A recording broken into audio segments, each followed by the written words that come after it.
Ladies and gentlemen, hit subscribe to this channel right now. In a couple of seconds, you will hear legal scholars talk about a huge, monumental, constitutional victory for Trump. Yet again, he won, and amid all the chaos and mayhem and a madman trying to take his life, he's won yet again. And we have to remember that firefighter who lost his life, God bless his family, and the people still fighting for their lives who were injured that fateful day the other day. Amid all of this, the chaos, the mayhem, the Supreme Court, Justice Clarence Thomas, has given the constitutional, I don't want to say authority, but the argument several months back pertaining to the special counsel being illegitimate, not constitutional.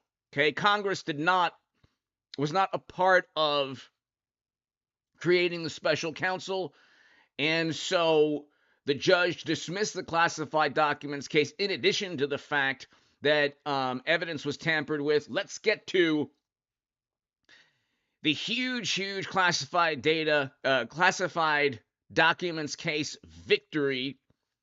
To my super chat, thank you. I can't do this without you. Your super chat support is greatly appreciated. If you're new to the channel, hit subscribe. To the members, thank you. If you want to give a super thanks on the upload, thank you. My Patreon is below. Ladies and gentlemen, I kept telling you, in addition to the unanimous Supreme Court victory I said would take place overturning the Colorado ban, the immunity victory I said the Supreme Court would give, I'm telling you the Supreme Court will overturn the absurd guilty verdict in New York. A state cannot level a federal crime without the federal government involved. That's what took place. The FEC dropped the case. I'm telling you right now, this is only the beginning. Each one of these cases will be either overturned or completely dismissed eventually. I told you the classified documents case would be dismissed. It is. Let's continue. Hit subscribe if you're new, people. This is huge. No. And we bring in Jonathan Turley and Andy McCarthy. Of course, you know these guys, and we are happy to have you here. And let me start with you, Andy McCarthy. Your thoughts? Well, I think this is Merrick Garland and Joe Biden derivatively being caught on the axle of their own politics. There was not any reason for there to be a special counsel in this case. The Biden Justice Department investigated Trump for 2 years before Jack Smith was appointed. He was appointed because Garland knew there were going to be cases brought against Trump. He knew that Trump would make the political claim that Biden was using his executive prosecutorial authority against his political enemies. So in order to create the illusion of independence of the prosecution of Trump from the Biden administration, Jack Smith was put in for that purpose. But the problem is, constitutionally speaking, his position is not created by Congress, and he's neither nominated by the president nor confirmed by the Senate. And the roster that David just ran through, most of those special counsels were confirmed U.S. attorneys. Pat Fitzgerald was a United States attorney. John Durham was. David Weiss is.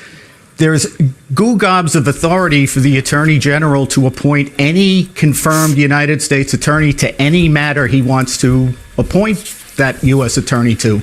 But what he can't do is create a position and then fill it from somebody outside the government who hasn't been nominated by the president or confirmed by the Senate.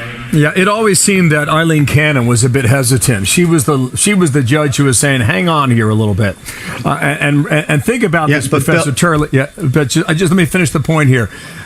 Because these cases were proceeding in New York, like the E. Jean Carroll case, and everybody said, wait a minute, you can't do this because that's not fair due process. And then you had the 34 felony counts that kept going with Judge Merchan's case in his courtroom. And Eileen Cannon, see, she kind of, she put her voice into this a little bit, saying, wait a minute on this and wait a minute on that. And she seemed to be the one bucking the trend. Andy, is that a fair read? I think it's a fair read with respect to some things, although I think she's just giving him a fair trial, which is not something that's happened to Trump in Washington or New York. The problem with this issue is not peculiar to Judge Cannon, at least her detecting of it.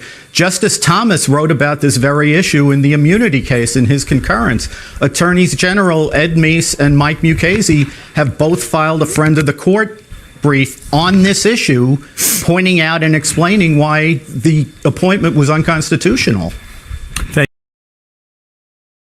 When you have Edwin Meese, Michael Mukasey, and Justice Clarence Thomas saying it's unconstitutional, you can rest assured it is 100% unconstitutional. That goes for, by the way, the January case now, which should be completely tossed and dismissed. So you have 2 of the 4, and then the Georgia case has been completely dismantled, 3 of the 4, and then the Supreme Court will overturn Trump's guilty verdict. It's completely absurd, that verdict. I'm telling you, ladies and gentlemen, the Supreme Court will overturn, and then he's going to win what I see as a landslide victory. I mean, and we'll get, hopefully, Congress as well.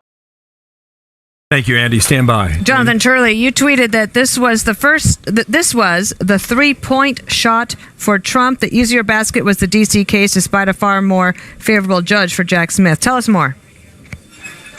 Well, this is a seismic decision because the immunity decision that was issued by the Supreme Court was the second of a 1-2 punch for Jack Smith. Previously, the court had reversed an obstruction charge that impacted Trump as well. And so those 2 cases sort of ripped the wings off his case. So we were all looking to see how Jack Smith would handle it in D.C. He is a very motivated and favorable judge, Judge Chutkan. She has really been an ideal choice for Jack Smith. So the assumption was that Chutkan would do her level best to keep that case going even after these hits. Few people expected the Florida case to be the one that disassembled first.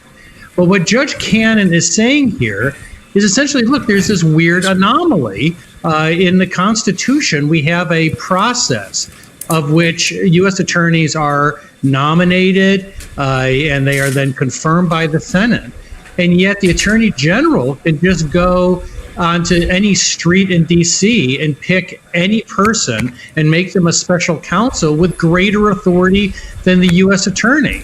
And that's what she's trying to get at here, saying, where is the footprint for this in the Constitution? Where is the authority to create Jack Smith within the first 3 articles of the Constitution?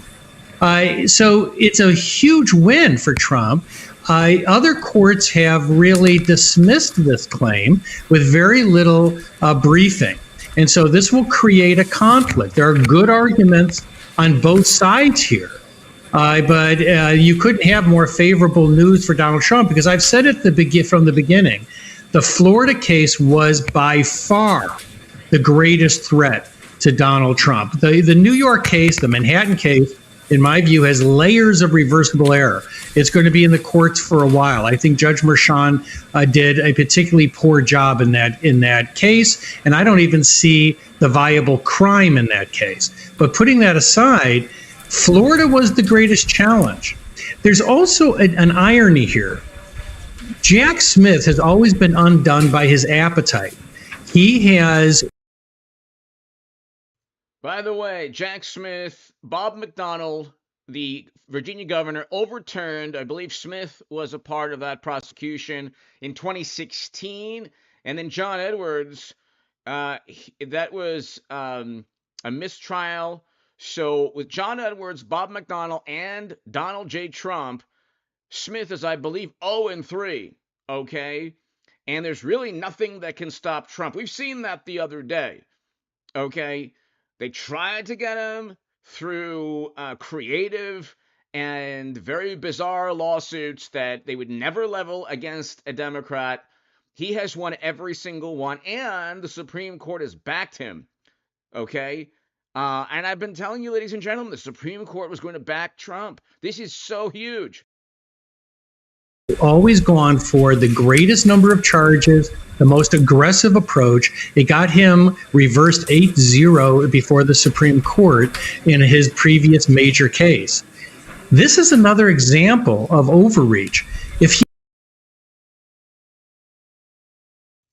JD, thank you. JD Vondra, thank you so very much. Greatly, greatly appreciated, JD. To my super chat, thank you. Thank you, JD. Greatly appreciated. He had simply brought an obstruction charge against Trump. He very well could have had that trial before the election, but he had decided to pile on these classified documents charges. And I can tell you, I've been cleared defense counsel in national security cases. When you have that many classified documents, it's like invading Russia in winter. I mean, it goes very slowly. Well done. Phil Holloway on X. This can be appealed by the government. Trey, as you said a moment ago, that's going to take a long time, and SCOTUS would likely uphold it based on the decision that was rendered by Justice Thomas. Andy McCarthy, you said we got goo gobs of stuff going on right now. I'm Steve Doocy. So, ladies and gentlemen, a huge victory for Trump. And they tried to appoint a special counsel. It was unconstitutional. He wasn't a U.S. attorney. Had nothing to do, Smith had nothing to do with being confirmed by Congress in any way. And in addition to that, they tampered with evidence. They actually brought folders that stated top secret just for the photo op. We can go on forever. They did not have to raid Mar-a-Lago.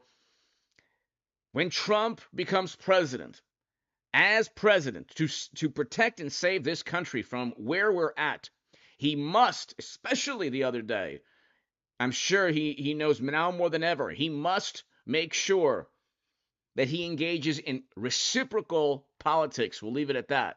Reciprocal politics. Alert now, we have major breaking news on one of the cases facing the former president, Donald Trump. Specifically, the documents case based out of Palm Beach, Florida. For more on that, David Spun tracking it in Washington, D.C. And David, I'll allow you to deliver this major headline. Judge Eileen Cannon has dismissed the classified documents case against Donald Trump in Florida.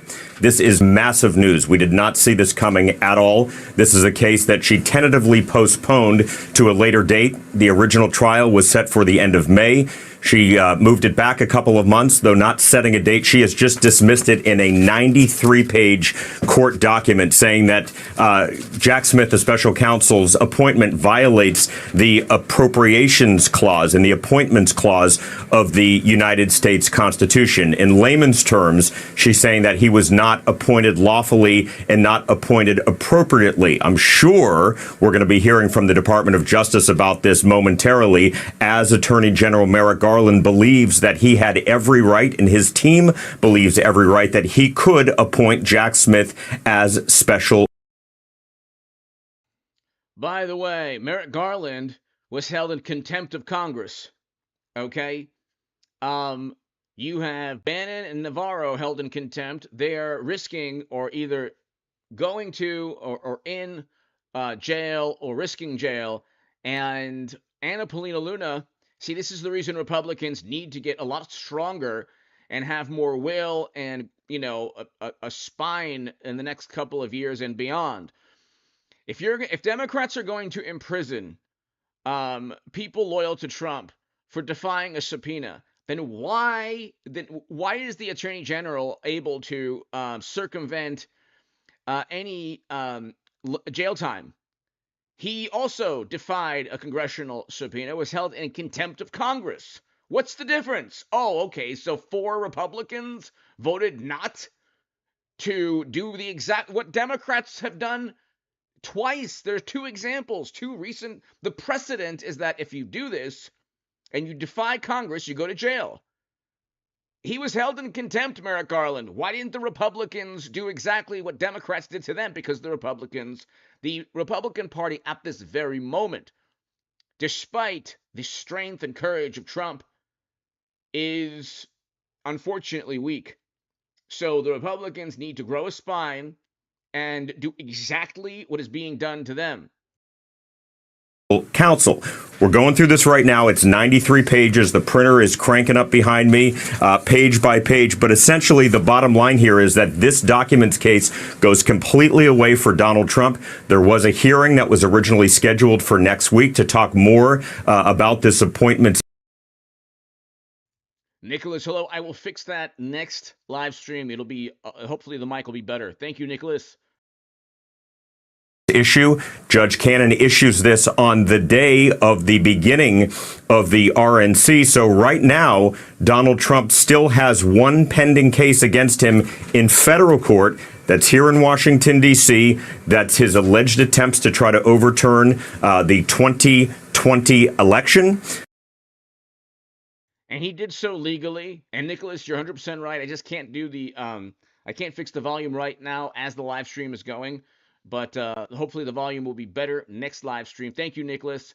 He didn't do anything. He didn't commit any crime last January. He didn't try to tell anyone to commit a crime. He didn't foment any rebellion. All of this is nonsense. The Supreme Court unanimously sided with Trump over the absurd belief that he tried to commit a rebellion. And let's continue. It's just nonstop victories for Trump.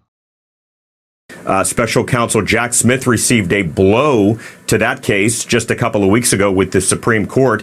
That seems to be somewhat delayed right now. But this is big news. No question that this case is completely dismissed. Bill? What's interesting is that, David, you said that's a 93-page ruling. I'm kind of curious as to why it would take so many pages, because if based on what you're saying, she's not ruling on the merits of the case. She's ruling that the special counsel should never have been appointed. And then I wonder about the how that will reverberate throughout the Department of Justice, because does that mean that other situations like this would also be dismissed? It's a great question, and we're waiting to get some clarity from DOJ. I'm just reading here on page 2 of 93. It says the Appointments Clause sets as a default rule that all officers of the United States, whether inferior or principal, must be appointed by the president and confirmed by the Senate. Jack Smith was not confirmed by the Senate. I assume Dana and Bill will hear an argument from DOJ that past special counsels, John Durham, Robert Mueller, just to name a few in recent memory, also were not confirmed in that way and were appointed and were allowed to continue their work. So that's what we're probably going to hear from DOJ. But a major coup and major win for former President Trump, who comes off this last weekend. I'm Steve Ducey. I'm Brian Kill. So again, the first thing that Trump has to do is appoint a special counsel. Numerous special counsels, pertaining to,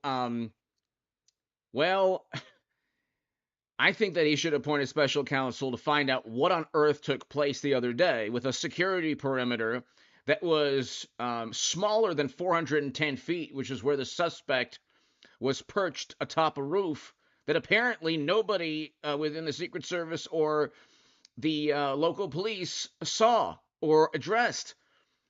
So, I mean, that is so bizarre. All of this is so bizarre. Then you have the chief. I mean, a special counsel should be appointed to find out why they raided Mar-a-Lago to begin with, when other presidents have done worse. If the precedent is that you can have private servers with top secret intel, then why did they go after Trump? They did infinitely worse. But I mean, you should have a special counsel pertaining to what took place the other day. You can't simply allow this to take place. A father and a firefighter lost his life, and you have two other people injured, critically injured. So you just can't allow that to take place. Brett Baer's been working the phones. He joins our coverage now. And Brett, what do you have? But definitely a special counsel pertaining to the Biden laptop. Definitely. For us. Oh, sorry? Yeah. Oh, sorry. We just got off the phone with the former president, and he said this: I am thrilled that a judge had the courage and wisdom to do this. This has big implications, not just for this case, but for other cases. The special counsel worked with everyone to try to take me down. This is a big deal. It only makes this convention more positive. This will be an amazing week. He said again and again that this was a big decision. He pointed to, Justice Thomas and the questioning in the Supreme Court on this very issue about the special counsel, but seemed to indicate that he thought that this would have implications for other cases. He did confirm that he's going to make a VP choice today, and he said, Brett, there's other surprises to come. So I don't know what that means. Okay, so if he's going to, I wanted to get reaction from the former president. Yeah, if he's going to make his choice today, will we hear it today? Did he answer that? Yes. Yeah, we're going to get a VP today. And JD Vance, great pick. Great pick, okay? He said there's other things to come. I don't know what that means. But the big reaction was that he is thrilled, and he was really praising Judge Cannon, who he said from the beginning had the demeanor that she was not going to put up with garbage. And he thinks that this has big implications for other cases as well. He's thrilled. Think about this moment, though, as you guys are all talking about the legal implications, the political implications of all of this in the wake of what just happened on Saturday. You know, he's alive, for just centimeters of a bullet going by. He is now, praising God that he's here. He is projecting that he's going to try to unify a convention and give a different message than he originally was thinking he was going to give. He said he tore up the 20-page speech and has reworked it, and he thinks that this is the time for the country to come together. We'll see if that delivers by the time he gets to the stage. The country should come together and be united, and Trump should do everything possible to ensure that he treats Democrats in the same manner that they have treated him, okay, based on the rule of law and the Constitution. He should uphold the rule of law the way Democrats have tried to uphold the rule of law. Rule of law. And you can tell everything you need to know about the rule of law when there was a unanimous Supreme Court decision backing Trump over Democrats.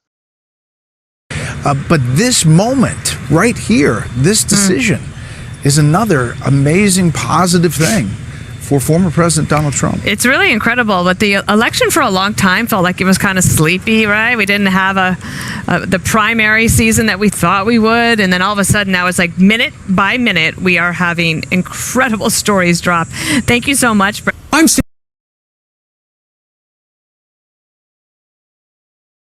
Could you imagine, God forbid, and I feel so bad for that firefighter who lost his life, whose life was taken. God bless his family. Could you imagine the Republican National Committee or Convention? You know who has the second most delegates? Nikki Haley. Could you imagine the absolute nightmare that Nikki Haley could possibly have been the nominee because Trump, that madman, could have taken Trump's life, which would have been, she would have lost. They could replace Biden with Fetterman tomorrow. They could replace Biden with Jerry Nadler tomorrow. He would defeat Nikki Haley. Okay? Could you imagine that? And if Nikki Haley, let's say, won, she would be no different than President Obama or Bush. She'd be a never-Trump Republican, sending Americans off to never-ending military conflict because she got a memo from the intel agencies, or an assessment or evaluation. She would never push back against media, multilateral or multinational organizations. She would, succumb to bureaucracies. And, the main thing is foreign policy. She would continue Biden's failed foreign policy. And economic policy, domestic, who knows what she would do. She certainly wouldn't push for a wall. She certainly wouldn't do the things Trump wants to do, which is why the never-Trumpers don't like Trump. But let's continue. Trump's legal battles a victory. His classified documents case in Florida has been dismissed. Judge Eileen Cannon has thrown the case out after deciding that special counsel Jack Smith's appointment violated the U.S. Constitution.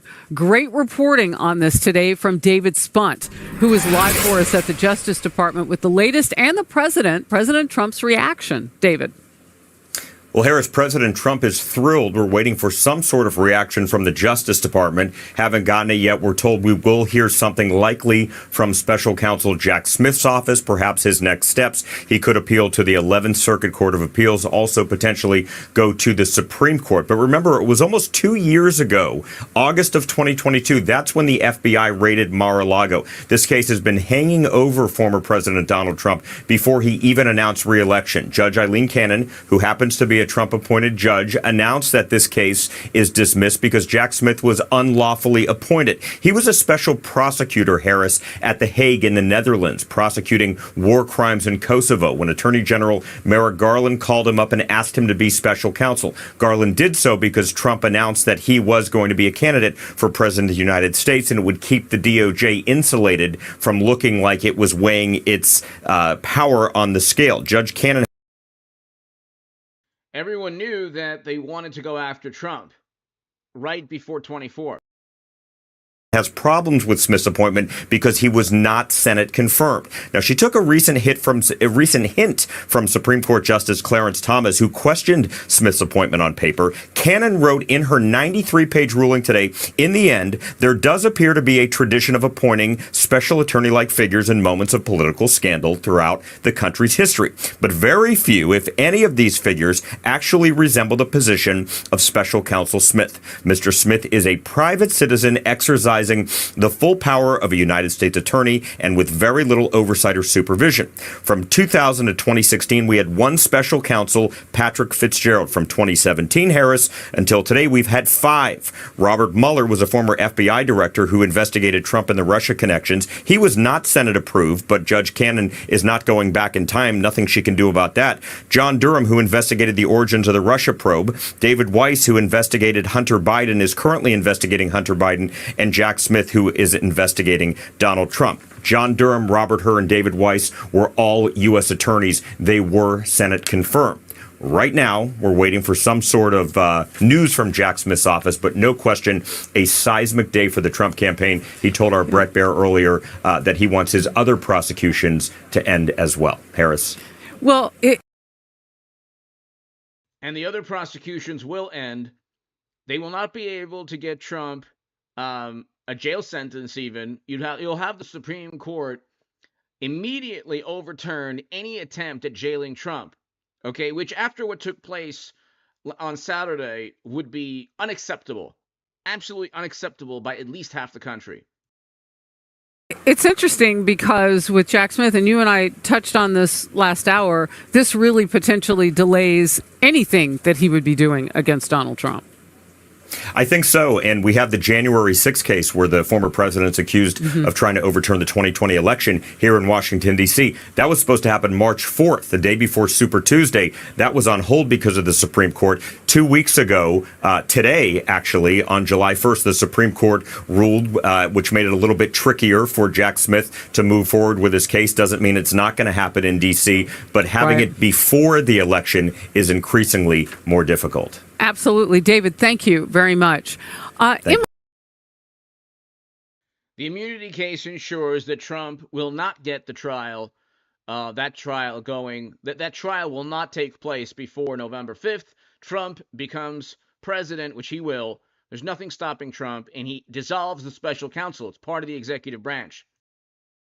Emily, break this down, if you would, just in terms of how much of a victory this really is. A significant victory and potentially momentarily. And I wanted to share that, I read the order, and not only was the appointment ruled unconstitutional, but also the use of indefinite permanent appropriations, which those of us who keep track of our tax dollars should appreciate. But here's the reality that in the next 2 days, that will be the indicator of which way this case goes, because at the end of the day, you can appeal anything. So potentially the prosecution can still file, and what would be an emergency appeal, they file to the 11th Circuit and say, listen, we want an injunction right now. Let this case go forward, blocking the judge's order today, and then the case might proceed on its merits if that is granted. Now, that appeals court has a history of overturning Judge Cannon's ruling, so that might be likely. However, I believe in the absolute substantive correctness, the validation of her order, so I don't predict that would be successful. But also the Trump team, and David spent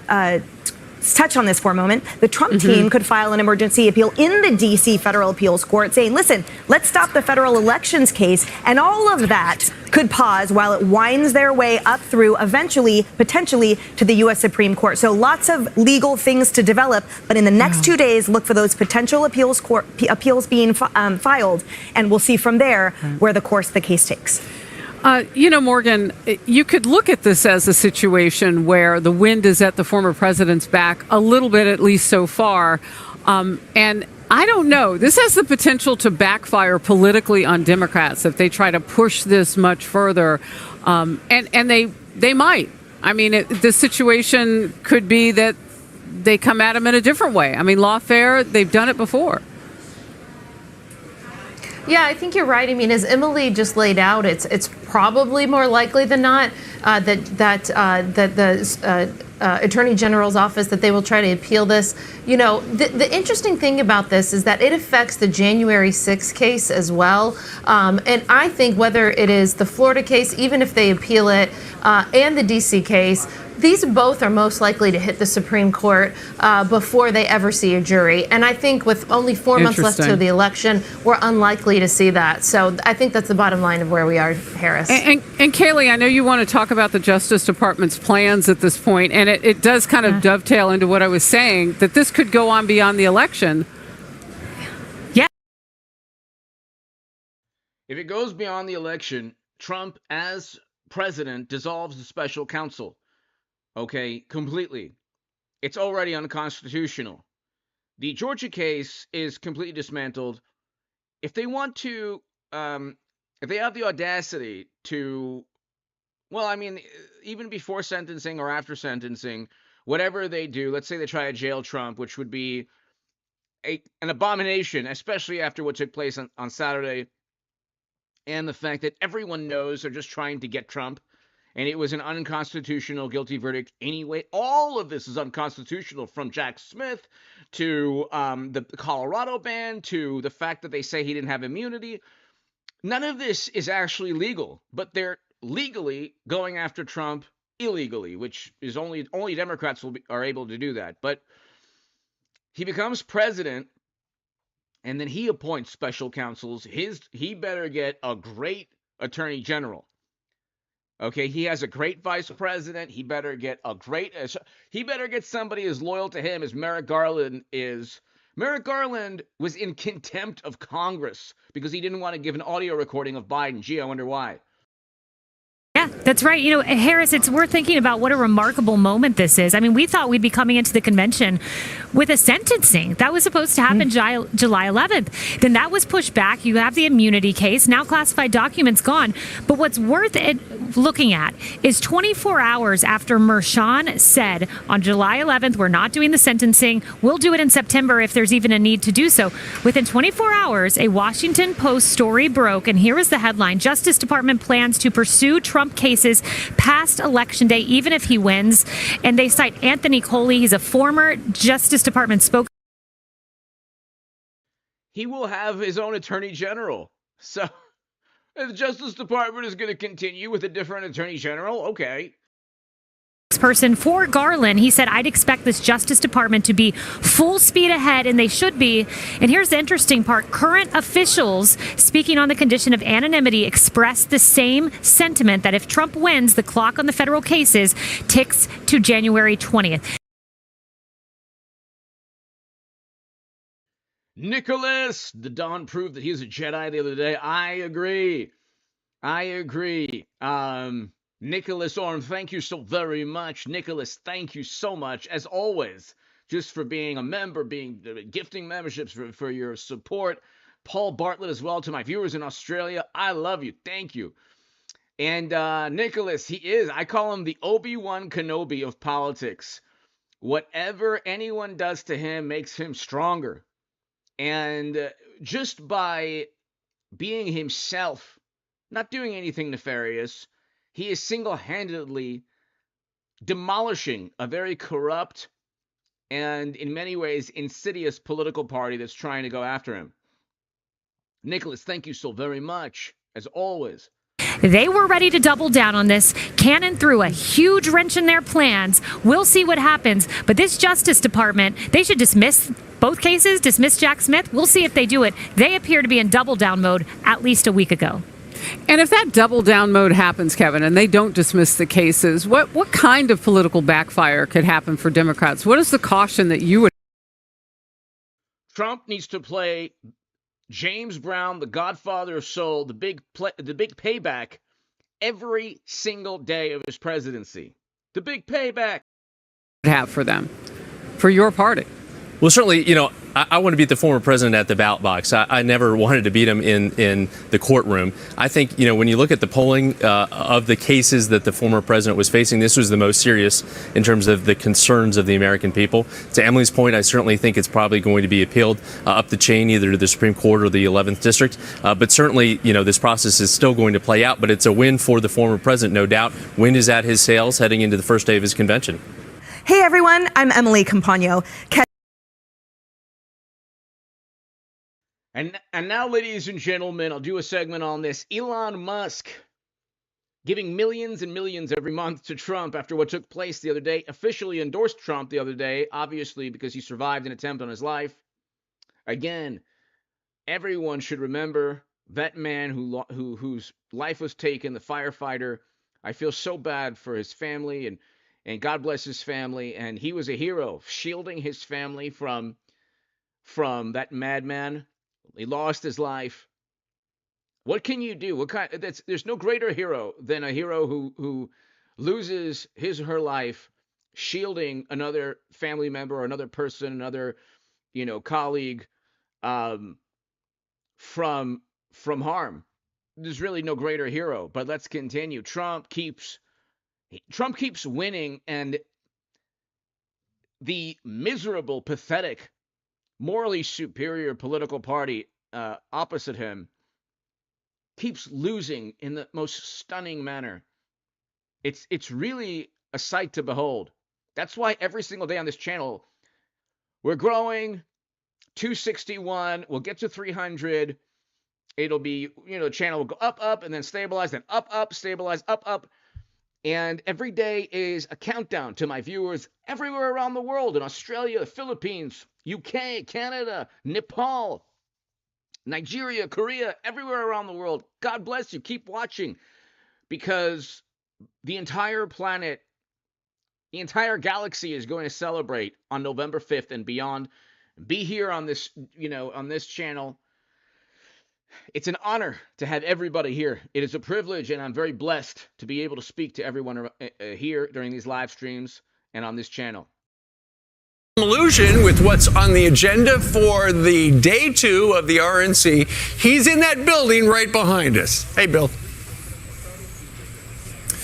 Hey, good morning to you guys. Well, former President Trump has said he wants to be more unified as a result of this attempt on his life on Saturday. And that begins with a speaker who'll be joining the stage tonight. Take a look. You guys were just bringing this up. Former UN Ambassador Nikki Haley will be speaking here at the RNC tonight. We all remember it was a brutal primary with Trump. They were heavily criticizing. I'm not so happy about this. But you know what?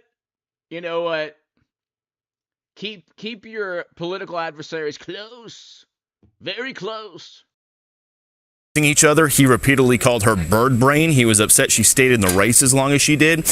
We were in the room with her the day she dropped out of the race in Charleston back in March. It was tense in there. She didn't endorse him at the time. She urged him to earn the support of her voters. Well, she has since told her delegates to vote for Trump, and she will be here tonight. A sign some of those bridges may finally be mending. As for former President Trump, take a look at this. It was remarkable. He showed up here at the RNC last night, his very first public appearance since he was shot on Saturday. He received a huge wave of applause, cheers, with some of the crowd chanting, "Fight, fight, fight," a nod to what Trump said himself after he had been shot. And then take a look at this. Wall Street Journal reporting that Elon Musk is planning to donate a staggering $45 million per month to a new Trump-aligned super PAC. Musk endorsed Trump on Saturday after the assassination. Democrats now have to contend with $45 million a month. Because if what happened the other day happened to Trump, Elon Musk, anyone who does not kowtow and worship and give in to media, bureaucrats, governments, multinational organizations, anyone who has a functioning brain, independent thought, a person with a soul that doesn't sell his or her soul to these types of organizations or individuals or bureaucracies, realizes that he or she too could have been in the same position that Trump has been in the past couple of days and past couple of years. So yeah, of course Elon Musk wants to. Elon Musk looks at Trump and says, yeah, you know what? He could experience the same things as Trump. Attempt. Trump was also recently endorsed by billionaire hedge fund manager Bill Ackman. And then take a live look at the Fiserv Forum here. Tonight's theme for the RNC is Make America Safe once again. A heavy emphasis on crime and a topic we have covered relentlessly here at Fox News, the southern border. Earlier this morning, a mom who lost her son to a fentanyl overdose spoke out on Fox. Take a listen. Donald Trump wants our community and our world and our national, whole country safe. And safety is why we're all here and why there's thousands and thousands of people, specifically with our story with fentanyl, people coming across the border and just killing millions of Americans. And Fox News polling has consistently shown that crime and the border/immigration are two of the most important topics for voters during this election cycle. So this, I believe it was Kathy Hochul to Lee Zeldin in New York when they were debating to be governor.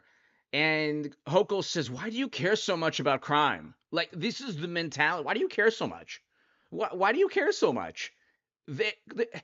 This is why Democrats say, well, we have to control the Second Amendment control. And in every major blue state, blue city, the places with the highest poverty rates have also the highest rates of people taking the lives of others using firearms, okay? Has nothing to do with, if a person wants to commit a crime, they're going to do so with or without the laws preventing them. Taking a life is a crime, okay? So they're like, how did it get in the hands of, they're criminals. A person who is intent on committing a crime is called a criminal. You need to meet that person with reciprocal force to protect schools and presidents and, your family.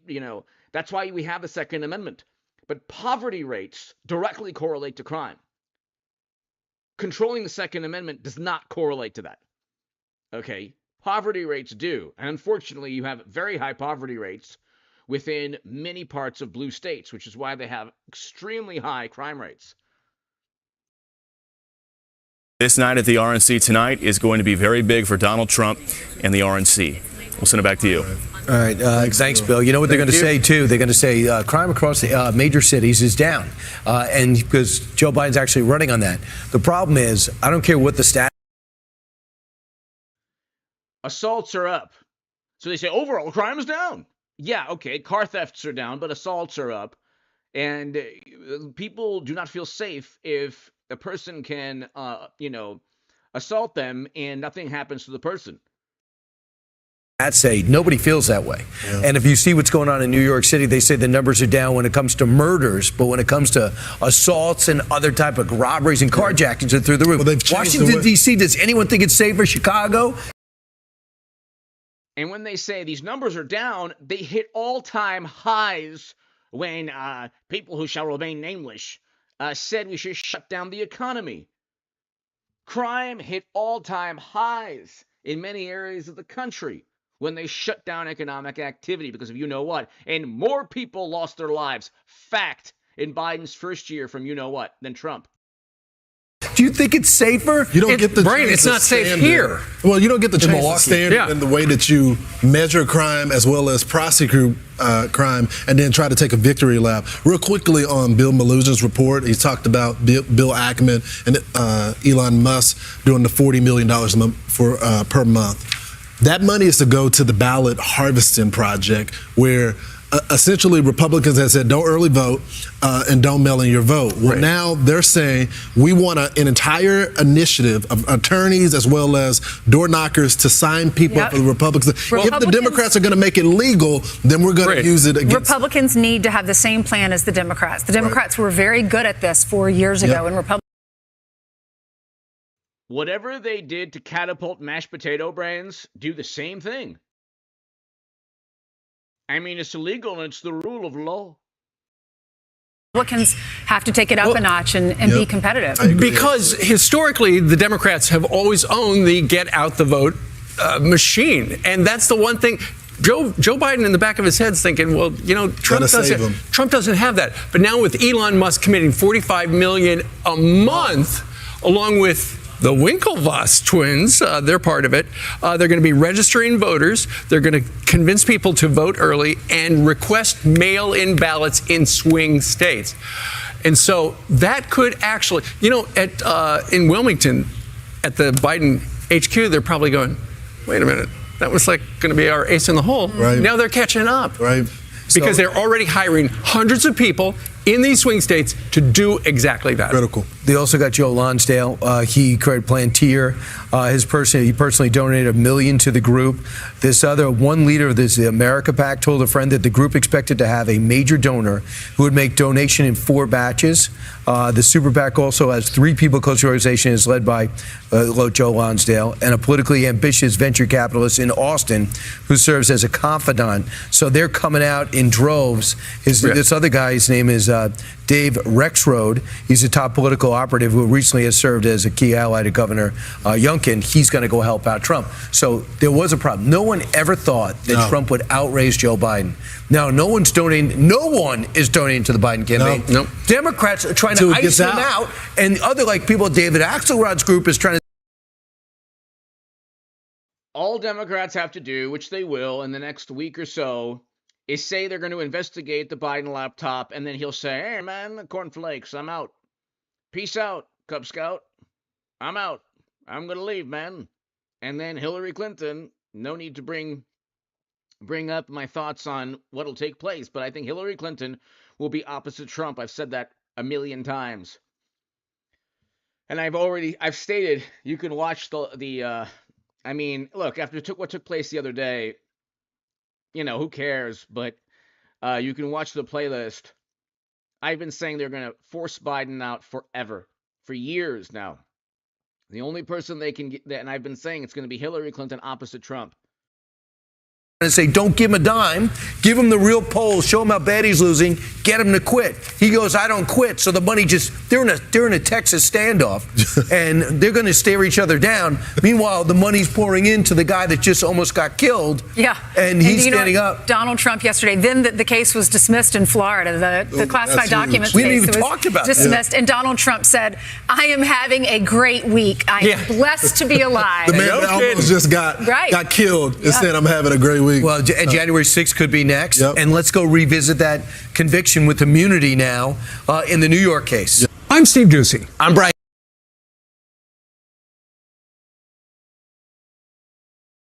What's up, everyone?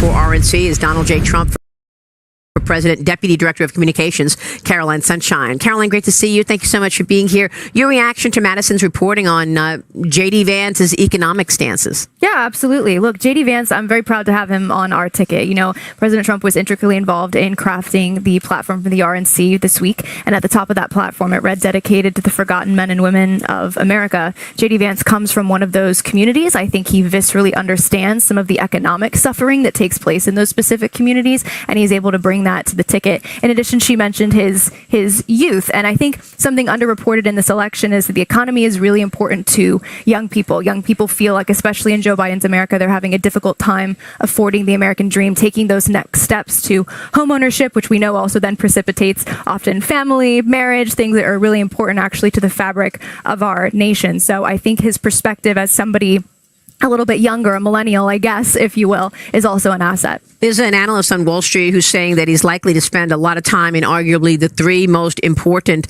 electoral college states, two of which border Ohio, Michigan and Pennsylvania. That must be a positive there. But I wonder, because this analyst is asking the question, Vance's potential blue-collar populist appeal could backfire in the suburbs, like Philadelphia, Detroit, Milwaukee, with his staunch feelings about some of these issues. Your thoughts? I think, again, J.D. Vance is a tremendous asset to the ticket. I mean, President Trump is at the top of the ticket. He is the leader of our party. It's his brand that is really on the ballot. But I think, again, I loved Tucker Carlson said this yesterday. He said, all the bad people in D.C. that I knew don't like J.D. Vance. And that's why I think he's the perfect pick for this ticket. So.